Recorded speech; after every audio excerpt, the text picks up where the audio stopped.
Your job has so many functions. To provide care, to enlighten with knowledge and understanding, to ensure good health. Every day there are signs, some obvious, some hidden, that a child in your care is being physically or sexually abused or neglected. When you learn to recognize the signs of child abuse and neglect and respond appropriately, you will become an integral part of a community determined to strengthen families by preventing abuse and neglect of children. Your help is required by law. A look around the Commonwealth shows the value of your compliance with the law. Not only does the abuse cross cultural and economic lines, it also occurs outside of the family, in institutions and places that many families trust to look out for the well-being of their children. The most predominant type of child abuse is neglect, followed by physical and sexual abuse. Some children were also the victims of emotional maltreatment and medical neglect. As a professional who is responsible for providing care to children, you are required to immediately report suspicions of abuse and neglect to your local Department of Social Services or the Child Abuse and Neglect Hotline.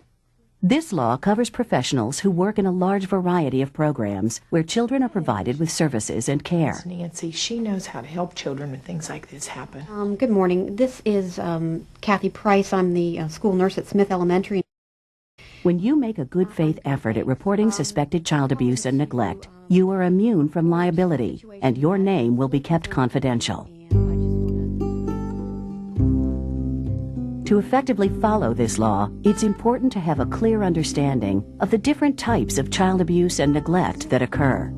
Neglect can be the result of the family's current status. A major family crisis, job loss, or serious illness can oftentimes mean the depletion of adequate care. Or it can be a continuation of a cycle of neglect that has occurred for generations. Younger children are at greater risk of neglect due to their own inability to meet basic survival needs. Children of parents who are substance abusers are also at increased risk. Physical abuse most often occurs when an adult is angry or frustrated and strikes a child, resulting in injury. It is not uncommon for people to confuse discipline with abuse. Perhaps the most disturbing form of child abuse is sexual abuse. Too many children are victims of acts of sexual abuse. These acts violate a child's most basic need for emotional and physical safety.